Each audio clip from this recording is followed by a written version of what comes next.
Yeah, I wanted to clarify something from yesterday with the phone appointment video, which was the place that I go to, it has a policy where it says, like, right on the wall of the stuff that they won't prescribe. So they don't prescribe controlled substances. Now, you may ask yourself, then why were they prescribing you Valium for so long? Is the guy made an exception because I, I told him about taking Xanax, and I was like, he was like, well, I could switch you to Valium. It was actually kind of his idea. He's like, well, I could switch you to Valium, and we could try to taper you off of that. And I'm like, uh, there's a sign out there on the wall that says that you don't prescribe that. And he said, yeah, but you're already taking it. So they made that exception for me. Now, whether that was that guy going out on a limb or if that's a policy they had, I don't know. The woman that I talked to yesterday, who is my new psych person from that agency, um, she said weeks. So that could be like a one and done thing where somebody comes in there and they're on benzodiazepine, and she's like, okay, one time, I'll prescribe this to you one time, is your last bottle. Or it could be that she says we take people off of it in weeks. See, I should have asked her about that, but she didn't seem too receptive to questions.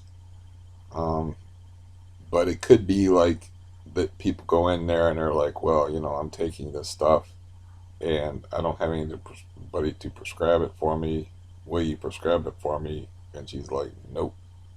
Here's what I can do for you. I can take your remaining 60 pills or whatever you have, and I'll make a schedule for you. That's why she was telling me, like, I'd like you to knock that down to one pill a day.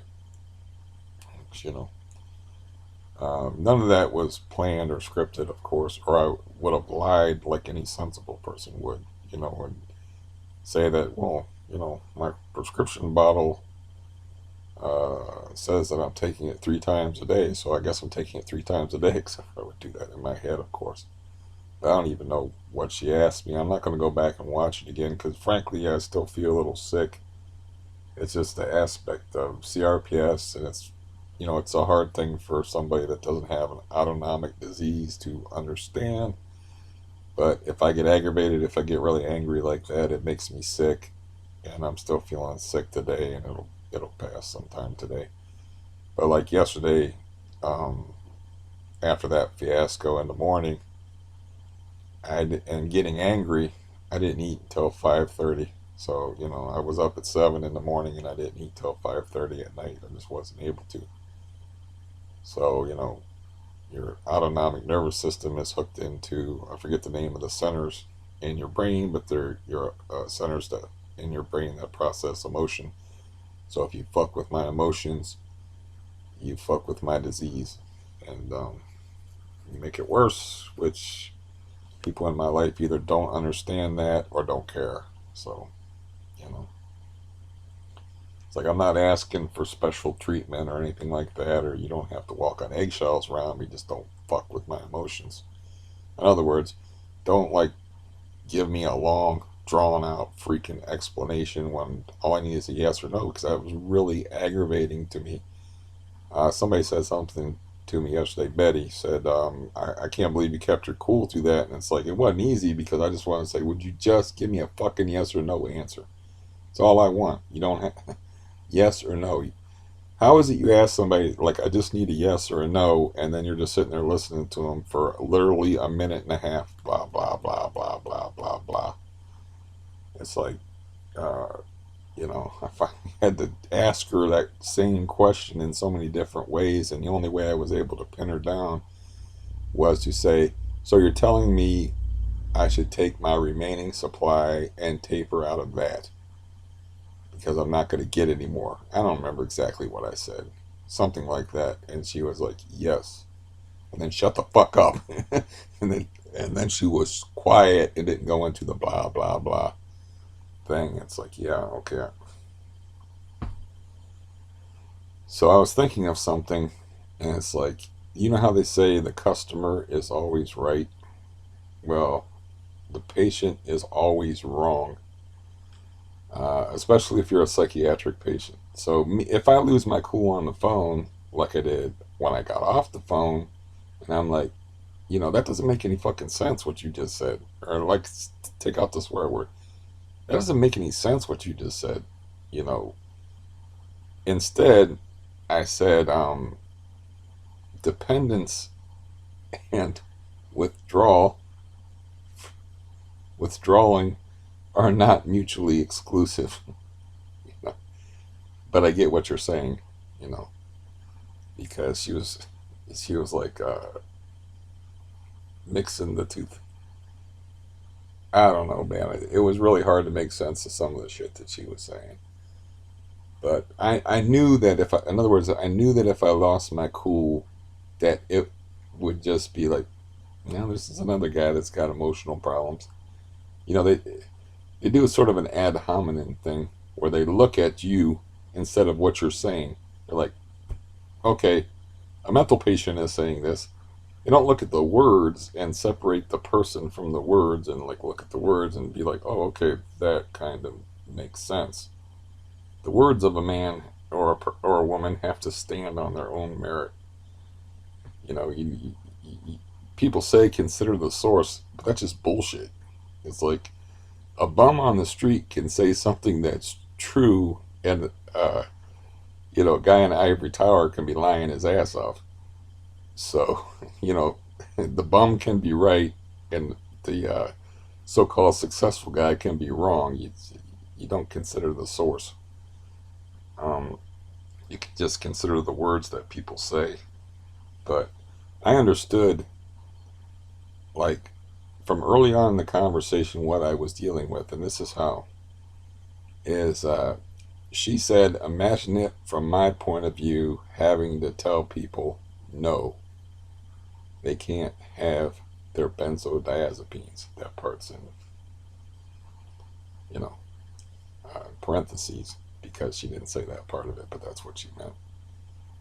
And I'm like, oh, poor you. I'm thinking in my head, poor you. You have to push people off of a cliff into a abyss of misery and hellish suffering. That's got to be rough for you. But I got to tell you something, man. I'd rather be the one doing the pushing than the guy falling into the fucking pit. Because, yeah, that nobody that's ever been through any kind of benzo withdrawal would ever say something like that. So I'm like, yeah, she said that early in the conversation. So I'm like, oh, I'm fucked. Because I felt that, like, I don't get mad about stuff like right away. I process stuff just how I work because I'm not allowed to get mad because I have an autonomic disease that makes me sick if I get mad. So it has to be worth it for me to get mad, or I can't help getting mad. But if I can help getting mad, I try to keep it on an even keel. That's why I laugh when I talk about really horrific shit. Is I try to keep it on an even keel. I try to keep a sense of humor about things because anger is very bad for my disease. But I understood like early on in that conversation that I might feel that little needle prick from from her saying something like that, but I just can't say, yeah, that's got to be really rough for you, having to tell people no, and really rough for you to go drive home and be fine and just have that little prick of discomfort. And meanwhile, the person that you said no to is at home laying on a bed of fucking hot coals, Because I swear to God, when they halved my Xanax prescription, they being Dr. Joseph Cook, I'm laying in bed, same goddamn place I am right now, and I'm looking at a plant. That was my fucking entertainment. I'm looking at a plant and I'm trying to hypnotize myself. Just, breathe. Okay, all the shit that's going on in your body, it's just withdrawal. Just concentrate on your breathing. And it's like, that's the only thing I could do for two things. Look at this stupid fucking plant and watch old NBA basketball games with the sound turned almost all the way down. And that's all I did. I didn't even want to get out of bed. I even at one point considered uh, putting a jug in bed and peeing into a jug in bed because I would get up and my head would be all dizzy and shit. And, I'm not particularly steady on my feet anyway, but I was like, I live alone. What if I fall down, break a leg or something? I'd just be here yelling, you know. And I didn't even think, like, I don't know what cell phone I had back then, but I didn't even think, like, well, you should carry a cell phone with you everywhere then so you can dial 911 and not be yelling, help, laying there. So, yeah, for her to say that, she doesn't, that's very insensitive and self centered thing to say. Poor me. Poor me having this horrible job where I have to listen to people begging and pleading and crying like, please, I'm scared, I'm panicked, don't do this to me, you know. And yeah, um, I got just I've had that experience where guys just like no as far as prescribing, or it was like, I'm not comfortable with the dosage you're on. I'm telling you, I feel real sick and stuff. And he's like, well, I don't think it's a good idea to raise the dosage, and I'm not going to do it. And you just have to sit there and take it. You can do the please, please, and beg, and and all that stuff, but it's not going to get you anywhere. That's just going to make you look like a junkie instead of somebody that's suffering through chemical dependence withdrawal. So I don't recommend doing that because it just doesn't help. And I did feel like a wuss, a sycophant, and a two-faced son of a bitch yesterday, though, by not getting mad on the phone or not calling her out on some of her bullshit, or like saying things like, yeah, I've heard those conversations before, if you can call them conversations, where it sounds more like yelling when she said that about, like, think of it from my point of view, having to tell people that they're going to be facing untold hell and risk to their health. you know, um, yeah, I still have a lot of feelings left over from it, of course, as you can tell. So, but I did want to make that clear about how that office works. And the reason why they do that is because it's like a community outreach type of thing. So, the way you get your first appointment with them is not from a referral or anything. You can just walk in off the street. You walk in off the street, you sign your paper, sign your name on a paper, and you sit down and you wait. And then they interview you for the first time. That's like, I called them and I said, like, well, I was referred to you guys, or no, I was not referred. I was given your number by my doctor and said you guys might help me. And they're like, well, just come in. We open at 8 o'clock in the morning. We recommend to anybody that wants our help to come in there at 8 o'clock in the morning, because the sooner you get in there, and we serve people in order of appearance. So the sooner you get in there, the sooner you get served. But expect a 2 to 3 hour wait either way. I think I was in there for 4 hours waiting, and yeah. So I just wanted to kind of explain how that worked. It's like maybe that's why that woman was like saying we drop people off in weeks. Now that's the one thing I would really like to know. I should have asked her, do you ever? Well, you can always do this with any conversation or video that you make or anything that you do. Like, you can look back in hindsight and say, I should have done this, should have done that. But I should have asked her, like, you say you drop people off in 6 weeks. Does that mean that you're prescribing medication? Because you just said that it's against Coleman's policies to prescribe controlled substances. So what I think she meant was, like, apparently my guy didn't get in trouble for prescribing Valium to me, which is a controlled substance. So she either meant she gives him one bottle and tells him to make do, or she's like, well, how many pills you got left? Divide them up and taper out of that. you know, I don't know. I didn't ask a whole lot of questions because of the stuff that she said earlier in the conversation led led me to believe this was the patient is always wrong type of conversation, which that statement's probably true anywhere from 90 to 99% of the time. Um, they don't listen to you. Uh, yeah, the why I might have to rescind that whining and complaining and pleading thing because yeah, that worked for me a couple of times. But man, is it demeaning. But yeah, that worked for me a couple of times when I was forced to be in to get their attention. You know, like one time I've told this story before. Of course, I gotta stop saying I told this story before. It's a bad habit. But these people, I was in this place that was more or less a psychiatric facility, but it was the Cleveland Clinic Pain Management Unit. But they attacked chronic pain from a psychological angle. So they had a lot of psych people in there. And they were thinking I was psyching myself out because I was like, I can't, work the pedals on a car. It's like I've tried to drive before, it didn't work out too good. And they were like, well, we can, give you like pedals to practice on. And they thought, in other words, it's just something I thought I couldn't do. They think, well, you're walking around, you can drive. It's like, nah, I don't really have really good motor control in my feet. If you move that little gas pedal just a little bit too much, you need to be able to control that. And you need to, well, basically, you need to feel your feet. And just because I'm walking around on them, don't mean like we're on good speaking terms. So, uh, I'm in hospital and I have a problem with ingrown toenail.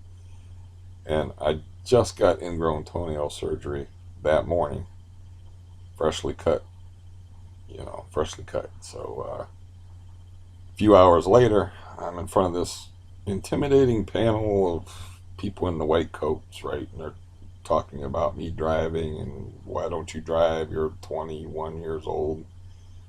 And have you ever tried to learn to drive? And I'm talking to them about it. And they were like, well, we can, they were clearly dismissing what I was saying about not being able to feel my own feet. Like they know better than I do what I can do.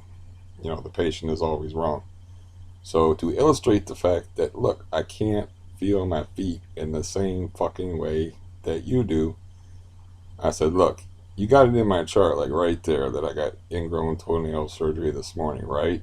They're like, right. Now look dead in the main guy's face, held eye contact, and stomped right on my freshly operated toe and never broke eye contact with him. And, the other people obviously are watching this. They were like, they didn't even say, like, don't do that. Like, what are you doing? They didn't freak out or anything. They were just like fucking dead silence. But I got my point across. In other words, like, you know, I shouldn't say that about not being dramatic because I've done it myself. Not in such a badass kind of way as that, but when I went into the ER when I was going through a benzo withdrawal, I put on a hell of a performance, man. I was like, look at me, man. You know what it's like to live this way, and it was like Al Pacino was in the background going, that was good, that was good. Wait a minute, why did I do Brando when I was talking about Pacino? Mm, that was good what you did there. I like that. Yeah. Mm. Are you a soldier? So how does that go? I have to do it now. How does that go? Are you an assassin? No, I'm a soldier. You're neither. You're a grocery clerk sent by errand boys to collect a bill. Anyways, yeah, that's something I always wished I could do was impressions. Um, I enjoy the hell out of impressions. I think it would be great to be able to do that, but obviously I can't. Um, but yeah, you had enough of me yesterday after that was like a 2.5 hour video, but I just wanted to clarify that, and I wanted to bring out like that was That was when I knew that I was screwed. Is when she was like, "Imagine it from my point of view."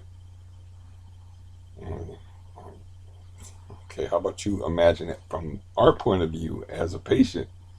You know, do you even understand what you're doing? But yeah, I also like, I grew up around like incredibly frightening, violent uh, father, so it's I had to repress my anger for a lot of years. So when you repress an emotion, it is amplified 1,000-fold. So when I get angry, I tend to get really angry, like chase my landlord out of the house, get the fuck out of here, angry. It's his building, and I'm chasing him out of the house. And he's like, I don't want to talk to you when you're like this. And I'm like, I don't give a fuck what you want. He said, you don't need to be here. You get the fuck out of here right now. And I'm literally like chasing him out of the building uh, on my messed up legs, which is not as messed up now. But if he didn't move, I would have tackled his ass. Probably started throwing because, in other words, like, I'm a little bit scared of my own temper.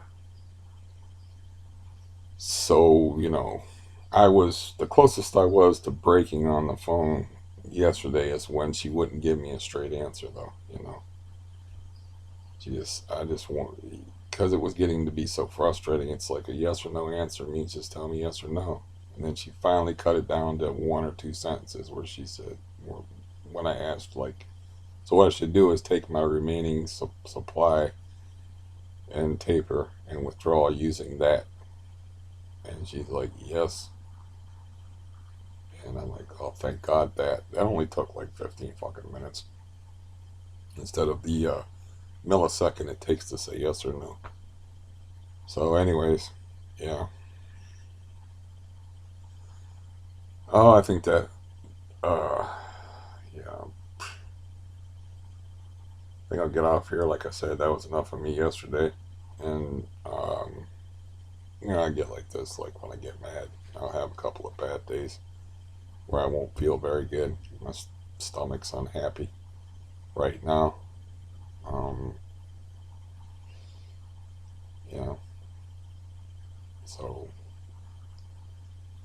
as far as like those feelings I get of like being a wuss or whatever, it's just like it's not logical for me to even go there. It's not productive. It's like it's probably not gonna, like the other times I'm talking about where you get dramatic, you get something back, you get something out of it. I get those fucking doctors to shut up about me driving and telling me they know my body better than me. And when I'm in the ER, I get 15 Xanax because that's all an ER doctor can prescribe. But there's nothing to be gained yesterday by me like saying, you know what the fuck you're doing to people when you drop them off in weeks. I mean, or like, that what you said just doesn't make any sense. Let's leave the obscenities out of it. What you said really just doesn't make any sense. If I turn that whole thing into like a confrontational thing where I'm just calling out all the bullshit, yeah, I'm going to lose my temper. She's going to get defensive. Nothing good will come of it. Just like nothing good will come of it. But really, the only thing I got, like I said yesterday, the only thing I got out of that was like I saved $30, $40 on melatonin because she wrote uh, 3 refills, I think, for my melatonin. I don't know what melatonin costs. I'm just going to say 30 to 40 bucks. So I really actually could have told her off if I wanted to. Like if you're not going to do anything, there's no point in me being nice. So here's the deal. You know, I could have done that, but I was hanging on there for that melatonin. Playing along, and that's what I hate about the medical community is how much playing along, how much kissing you have to do, and how it makes you feel, and the fact that they think they know better your own body better than you do, and how they throw everybody into the same group and treat everybody the same when that's just stupid. And that's why I didn't have a PCP, a doctor, for like 15 to 20 years. At least 15 years, maybe as much as 20 years. because when I was 36, uh, I had my first bout of arrhythmia, and I told the doctor, whose name was Lababidi, who was an Indian dude, funny as hell too. That was a funny guy. Um, I was like, man, I'm walking out of here. You can't keep me here. And I'm sitting on the edge of the hospital bed. I'm like, because I went to the hospital after lifting weights and my heart rate wouldn't go down. He was like, you have AFib arrhythmia. This is a very serious condition. And I'm like, yeah, it's very serious. And I'm also serious that I'm not staying here. I'm walking out of here. I don't do well in hospitals. I don't do well with doctors. I'm leaving. He was like, Mr. Barton, you do not understand the seriousness of your condition. This is your heart. A man cannot run from his own heart. And I'm like, look, man, I get what you're saying, but I don't care. I'm leaving. And then, like, he kept at it, and I was like, realized, okay, my heart's beating fast, like right now. And that's the whole reason I came in here, and I calmed down a little bit. But when they told me that I was going to have to stay in the hospital for like 5 days. That's why we made that compromise. And like now they keep me when I go in for heart problems. But back then we made a compromise. He's like, well, look, I can send you home. Mr. Barton, calm down, Mr. Barton. I can send you home, but you must take these blood thinners. Suddenly I'm turning into the Count Dracula. Let's turn him into Count Dracula. You must take the blood. Okay, now I'm Italian. Okay, this whole impression thing is not working out at all. So you must take the blood thinners, Mr. Barton. Uh, but I will send you home. Take the blood thinners. Do not get up to do anything but eat or go to the bathroom. I decided to, just take a little 5 mile bicycle trip with thin blood and catch trout for like 2 hours. So, but yeah, that's why he was cool. He was like, okay, we'll make a compromise. You don't have to stay in the hospital. We have to, we'd like to keep you in the hospital and keep track of your heart and shit. But we'll make this compromise and send you home and thin your blood at home, and then you can get your heart shocked as an outpatient. So I went home, totally disregarded any of my doctor's orders, and well, somebody's got to catch those trout. And as I've established, I can't drive. I had to ride a bicycle, so you know, I'm in AFib riding a bicycle 5 miles one way. It's like five. It was like 5 miles one way, and then 5 miles back. Heart probably pumping like 150 to 200 beats a minute. But I, of course, was in my 30s. I'm in my 50s now, so I was in much better physical condition, and I survived my own obdurateness. So, um, yeah. But that time I was willing to listen to the doctor because he was listening to me. You know, it's like when you get somebody that doesn't listen to you, you're like got a real fuck you attitude about him. But I was willing to listen to what he had to say, and I didn't just walk out of the hospital. I was like, okay. He was like, please, Mr. Barton, let me treat you. That was sort of Transylvania. And I'm like, okay. And he's like, he proposed that compromise, and there was some back and forth. If I would have, I didn't feel like there was any back and forth on that phone call. You know, she had, she could at least ask me, like, since it's an integral part of my existence, obviously, since I'm lying here shirtless. She didn't even ask me what CRPS is like. What symptoms do you have, or how does that? What do you mean? How does that taking medications affect uh, this disease you have? So I know damn well that she don't know what CRPS is because it's kind of a rare disease, and a lot of people don't know what it is. And the difference between her and my previous guy that I liked is my previous guy actually did some research, and he used to print out like papers, that were supposed to help me about like he said he would look for information, and he said I printed out. I was doing research. He was like, I don't know if it will benefit you or not, but here's some of the stuff I was looking at. He would, send me home with these stapled together papers.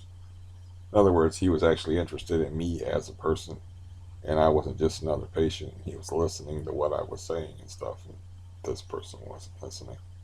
But you get the point. So, no more chatter and no more very confusing imitations. And I'll see you in a couple of days. Like I said, I just wanted to clarify that, and I still got some feelings, and this is one way for me to try to get shed of them. So yeah, I'll see you in a few days.